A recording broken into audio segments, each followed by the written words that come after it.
Ladies and gentlemen, welcome to the Esteemed FaceTime with Leaders, an initiative by World Development Corporation. I am Farazib Khan, anchor at World Development Corporation. FaceTime with Leaders is a platform for industry titans to share their experiences, thoughts, ideas, and best practices in order to inspire one another and future leaders. In a nutshell, we attempt to encapsulate the multi-decadal learnings acquired by these industry leaders. We also hope that by conducting these FaceTime with industry stalwarts interviews, we can bring together a global community of eminent personalities. By bringing together such visionaries on one platform, we hope to play a part in inspiring the lives of other leaders. Great learnings from great leaders undoubtedly assist everyone by identifying, nurturing, and using the trade secrets that are proven success formulae for many. And this is what we trust these sessions are, a gathering of industry stalwarts and a knowledge-sharing community. We have one such personage on FaceTime with Leaders with us today, Mr. Ramesh Kumar. Hello, sir. Welcome to FaceTime with Leaders. Hi, how are you? Good. Thank you. As an HR professional with over 3 decades of experience, he has brought about numerous transformations in the firms he has worked for. Thus, he has led HR functions in sales, operations, and every facet of the business, namely functions like ramping of the business while keeping employee satisfaction high, designing and administering learning and development programs, managing employee turnover, retention, onboarding, etc., revamping HR structures, digitization and upgrading of tools, and so on. He has been head of HR for large MNCs in India like Verizon India and Wells Fargo India. After 30 years, he has taken a break from corporate life and now runs his own consulting firm called TRIAXIS Consulting, which provides HR interventions and transformation solutions that impact the 3 axes of people, profit, and the planet. In his last corporate role, he was designated as the Senior Vice President and Head of HR at Wells Fargo India. Hello, sir. Great to have you here with us on FaceTime with Leaders today. So, Mr. Ramesh Kumar, you have worked across banks and ITES industries and have ascended the corporate ladder to the position of Senior Vice President and Head of HR with your skills. What is that one skill that has helped you throughout your career journey? Yeah, thank you. I think that's a great question. Multiple skills when I look back at my 30 years. There's so many things that helped me at different points in time. But if you were to ask me about one, I would probably say humility. And I say that in all humility because when I look back, that's the one quality that's held me in good stead. Not just when I say humility, it's not just about being humble. Of course, that's a big part of it. But also, humility in terms of accepting the fact that you don't have all the answers and you're willing to learn. Humility in terms of knowing that somebody else is going through the problems that you might, that builds empathy. Humility in terms of, as I said, not knowing all the answers and hence asking for help. And I think humility, not getting carried away when there are victories, and there are many, and you share those victories. And also not getting not getting pulled down by your losses, because there will be, and also taking ownership for those losses. I think when I look back at my experience, having that attitude and bringing that to work every day has really helped me, play well in teams and grow. That's really great. So what are the 3 learnings that you have taken from your decades of experience that you can share with our viewers today? Good. Thank you for giving me more than one option like the previous question. So I got 3. So I think, if I choose 3 over and above humility, I think the first thing I would talk about is willingness to learn. I think not just now when, the whole business environment is changing and there's disruption around where you have to learn and reskill yourself. But also when you started, you don't know everything about everything. So are you open to learn new things? Very often we all try to plan our career, but I can tell you that a career gets built by the chances and the risks that you take. What do you learn new? You don't know what is going to be your passion unless you try that out. So willingness to learn. That also helps you keeping the organization before yourself as an individual. I think that's really important. So I think the first I would say is willingness to learn. The second, and I think is the most crucial, whether it's in life or at work, is your ability to work in teams and collaborate. I think if you don't have that ability of of working in teams, about sharing your knowledge, about asking for help, about putting others before you, nobody has helped us. So the smartness lies in being really knowing who to ask, when to ask, and work together in teams. I think together you achieve far more than what you can as an individual. I think that's the second one. And the third, I would really say it's integrity. And integrity, not, I just don't mean being honest about it. Of course, you got to be honest, but it's far more than that. Are you showing integrity towards your work? Are you doing the right things? Are you taking the right calls that helps the business, that helps the team? Uh, are you being honest in your feedback? Are you honest in pushing back when it's required from an organization standpoint? And are you doing the right thing all the time? And I think that is so essential in building trust. And those are three things that I think every professional should strive for. And it's not that I came with all that learning. It's something that I learned along the way. But those are three things that always matter. That's a real great thought. Thank you so much for letting everyone know your three learnings. So I would like to ask, like, have you ever felt that you have been asked to expand your scope of work just too much? Yeah, expand my work, of course, ever so often. Too much, I don't think so, because it's part of your job, and it's part of your learning, and that's the way we look at it. A couple of examples that stand out for me is when I was in IBM, and I was an individual contributor, and one of the roles I was given was to set up the HR shared services. This was way back in probably 2000, setting up the HR shared services for ASEAN. A stretch for me because it was my first managerial role, and being a manager is not easy, as any Right. manager will tell you. And doing the role of a manager, first time managing teams across 7 ASEAN countries, was a challenge in itself. The second was a concept. In 2000, shared services was not a very known concept. So I had to first convince myself what this was all about and how are we going to add value to the organization and the team and to the team members, and then actually go and convince the people I wanted to join in the team. So, and the other thing that I learned uh, was really to be able to tell your story. There's a lot of things that we did, and we felt that unless we communicate this across to the teams and backed by data, it's very important to let people appreciate what you're doing. And I think the third challenge along the way was technology was not as pervasive as it is now. So we had to make our own fixes as we went along. But when I look back, I think I look back with a lot of pride in setting up the shared services, and that's at its nascent stages. And now, of course, it's a business model for IBM. The second example that, if I may, is when I was in Chandigarh with Dell, and we had just set up our site there, and the focus was on hiring diversity, women candidates. We were the only large BPO there working the nights because we were supporting the US queues. And, work really started at 4 in the evening and finished at 4 in the morning. And nobody wanted to have their daughters come and work with them. And, Chandigarh itself has a very low catchment area, but the catchment area for getting candidates were, places like Amritsar, Jalandhar. So what we did, we really racking our brains, and we came up with an idea of putting together a video. And actually, it was a 12-minute video that talked about life in Dell. And we talked about, we showcased what we do, what's the environment that there is, what the environment the awards would come into. And when we went for our interviews, we used to play that for the candidates and invite the parents to come and watch that.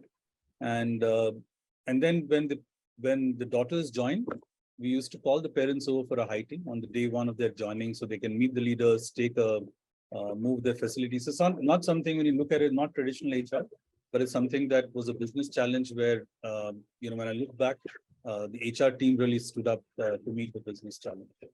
And the last one that I can cite is in Verizon, when we were setting the HR function.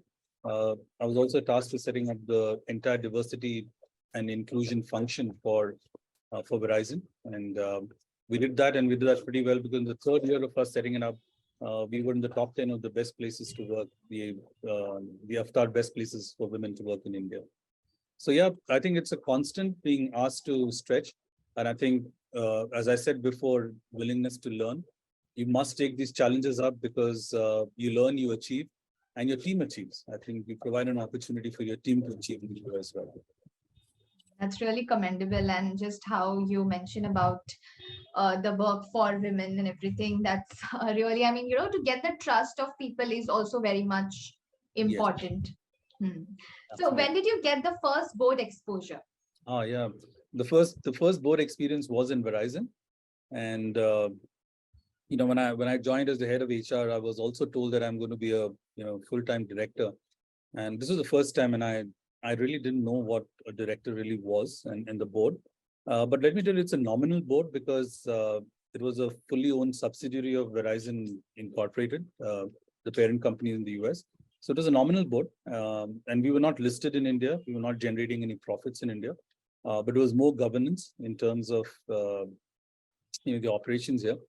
And I think going in without really any clear expectations, I think it was a great learning for me, because one, I realized it's serious business. It's not just about, three exec or four senior executives meeting there and, going through some documents.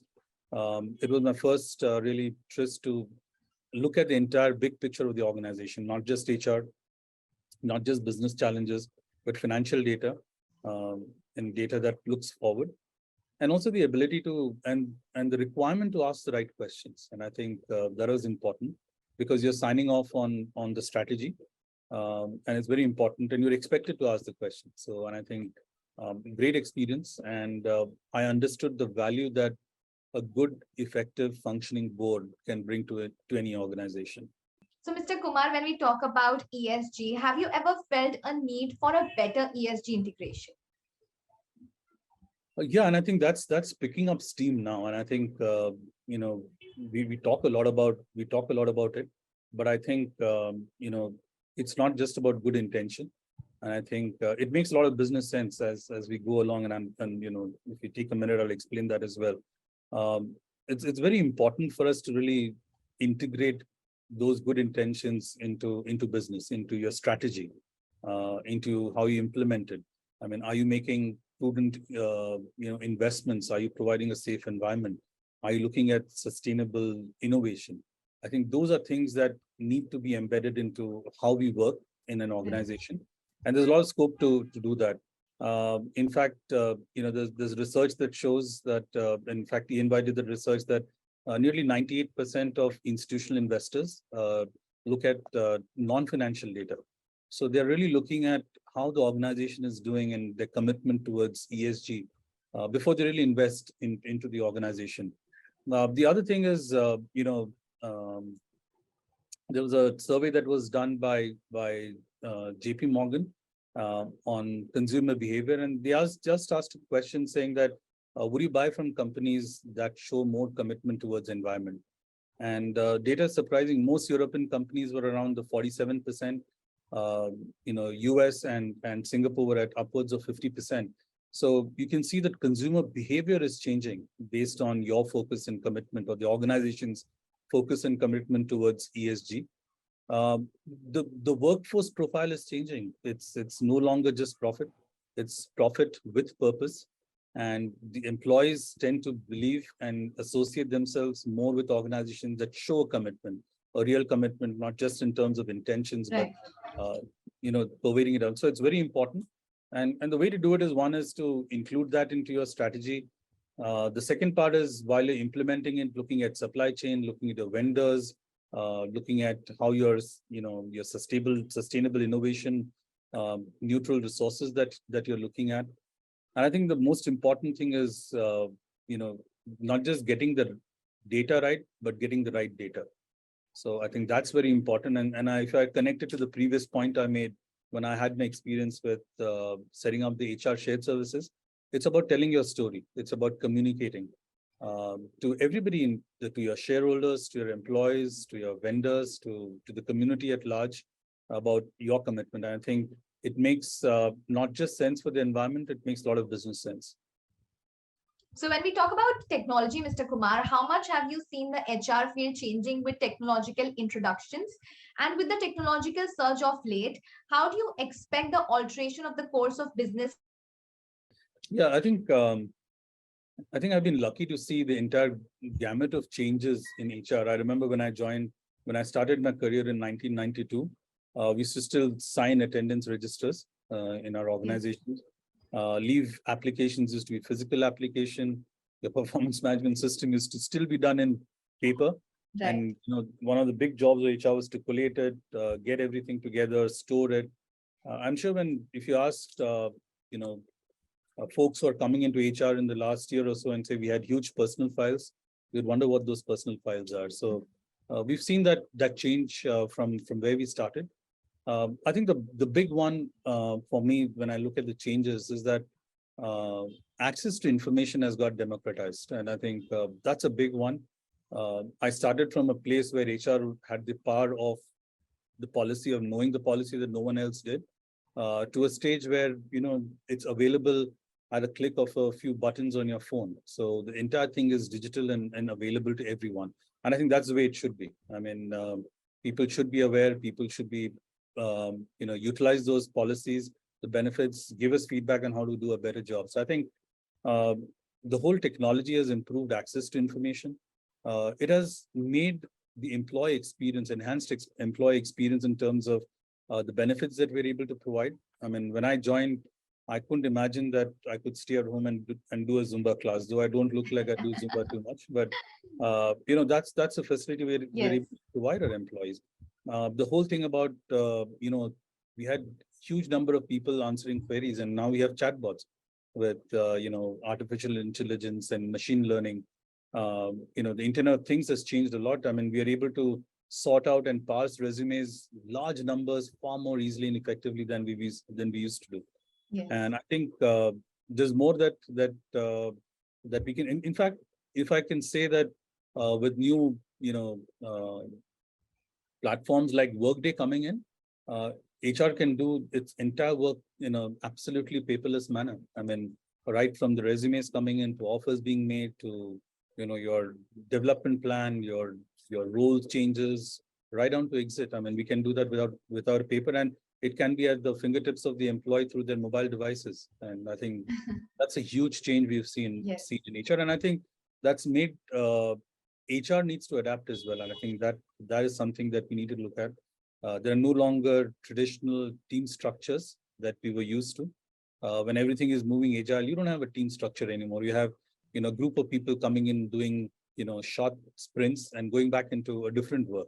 So as an HR person, how do you provide support the managers in terms of assessing performance? And I think the whole thing with COVID coming in, and I think that was a watershed for us, busted a few myths. Previous to that, most organizations would look at work from home with a bit of suspicion. But what really COVID proved was that you could work at home and still be productive. Of course, there are other challenges about, collaborative working. We've not mastered that as yet. But the fact that one cannot be productive unless you're coming to office is a myth that got busted. And a hybrid model is here to stay. And I think that brings challenges for HR in terms of what kind of leadership skills and competencies that we need to look for now. Yes. That means technology is indeed very important. And I mean, we have actually got so used to technology that in every field it is required. I think one thing about technology, which is surprising is, and we always face that at in organization, is the kind of technology and the connectivity that you experience in the office is still slower or less than what you experience at your home in your personal devices. And that is the challenge. So saying, if I can do that at home, why can't I do it in office? But, we need to take care of, security aspects as well. But I think technology is not table stakes. It's no longer a differentiator. If we want to survive in business, we need to be up there. So since you are now a corporate governance expert, what values do you aim to inculcate from your existing into your new role? First up, I don't think I'm an expert. I think we are starting our journey. And I think, the course and what we've learned through has really helped us immensely. And I think a couple of things that I'm again feeling from my experience that I had at Verizon. Um, I think we now realize how important a good functioning board plays in corporate governance, and I think that's very important. And we, as independent directors, we have a very critical role to play, and that starts with doing your homework and your research. And I think because you're going to be there, when critical decisions are being discussed, you have to have a say. There is no long, you can't sit on the fence. You're either supporting or you are asking the right questions, and there has to be a credible pushback. I mean, if you don't agree with something, back that up with data, back that up with the knowledge that you have, or ask the right questions. I mean, if nothing, we have to ask the right questions, convince yourself that we are moving in the right direction, and keeping the shareholders interest in mind. And above all, coming back to the three qualities I spoke about that held me in good stead. And the last one, and perhaps the most important one, is integrity. So I think Yes. as board members, you've got to be independent. You're called independent directors. You have to have an independent point of view, independent judgment, and play a role on the board. Indeed, a great thought. So, as you know, we are building the global thought leaders community for cross-pollination of knowledge and a community of independent directors for having a better corporate governance in the country. What are your thoughts about these initiatives taken by the WDC team? I think it's the need of the hour, and we look at the number of organizations that are getting listed, that are set up, the requirements for directors in the boards there. To have a body of knowledge where we go through what's expected of us, and from different fields. Not everybody is from legal, not everybody is from HR. There are business people, there are different people from different walks of life, and I think that's the strength. There's so much that we can learn from each other. You'll be on the board in different industries, so you got to broaden your horizon, and the cross pollination that you're setting up and you set up, in fact, is really helpful, because that gives us a platform to exchange views, get to know more, broaden our knowledge, and share our knowledge as well. And I think that is invaluable in our journey as independent directors. Thank you so much for your kind words. That was fantastic conversing with you, and I'm confident that your insights will inspire the future leaders. Thank you so much, Mr. Ramesh Kumar, for joining us today. We wish you the best for your future endeavors, and moreover trust that this initiative by Directors Institute has unquestionably expanded the participants' understanding and enriched their minds. Absolutely. And thank you for having me over. Great having this conversation with you.